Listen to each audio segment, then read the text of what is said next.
What's going on, my fellow rock and rollers? Now, Queen singer Freddie Mercury wasn't really well known for feuding with other artists, but he did have a confrontation with the Sex Pistols bassist Sid Vicious. And Sid Vicious was, well, a mess and known to be pretty confrontational himself.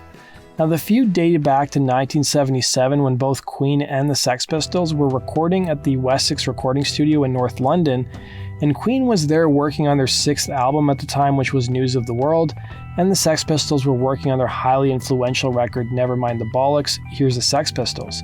Now, as it turned out, Sid Vicious wasn't a fan of Queen. According to Queen's roadie, Peter Hintz, who wrote the book Queen Unseen, he revealed how a standoff would ensue when Vicious burst into the room that Queen was recording in, saying Sid Vicious stumbled in the worse for wear and addressed Freddie, telling him, "You're Freddie Mercury, aren't you?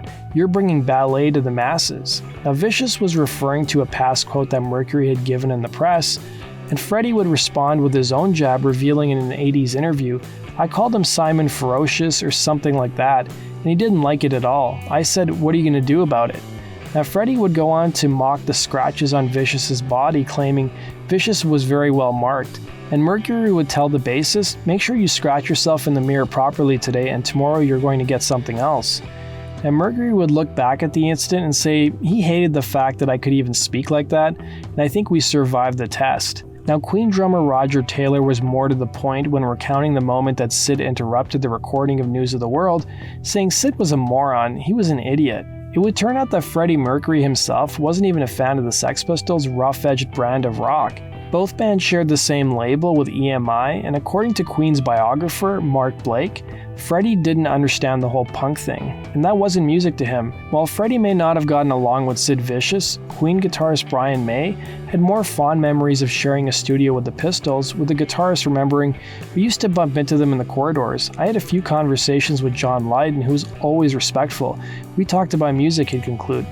Now, it would be ironic that almost a year before Queen shared a studio with the Pistols, it was Freddie Mercury who unwillingly gave the band their big break. On December 1st, 1976, Queen was booked on the early evening talk show, Today with Bill Grundy, to promote their upcoming album, A Day at the Races. But Mercury had to visit the dentist for an emergency appointment, so EMI, the band's label, would send their latest stars the Sex Pistols. Now, the alcohol was flowing backstage, and the combination of an uptight host and unruly punks like the Sex Pistols meant that sparks were going to fly on television. Now, it turned out that Bill Grundy was as drunk as the Pistols were, and he would continue to egg on the band.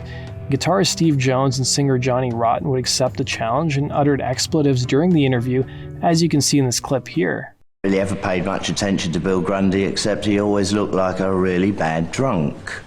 And lo and behold, that's what we walked into. You see, they are as drunk as I am. They are clean by comparison. Next thing we're on live TV. I am told that that group have received £40,000 from a record company. Well, tell me more about We it. fucking spent it, haven't we?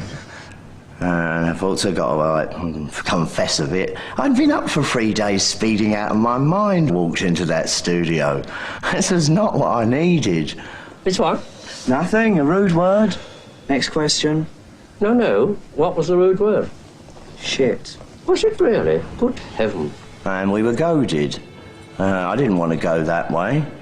But then when he asks for it, well, there it is. Go on, you've got another 5 seconds. Say something outrageous. You dirty bastard.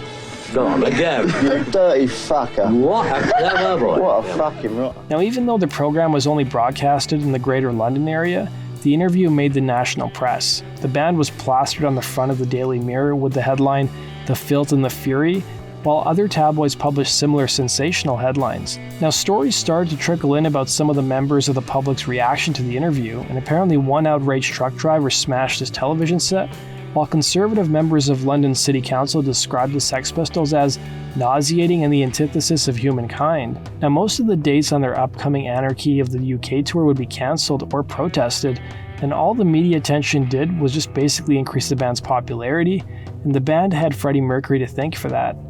So that concludes today's video, guys. Thanks for watching. I want to thank the subscriber that suggested this story to me. If you guys have suggestions for future topics, let me know in the comment section below. Don't forget to hit the like and subscribe button, and if you guys want to support my channel, go check me out on Patreon. Take care.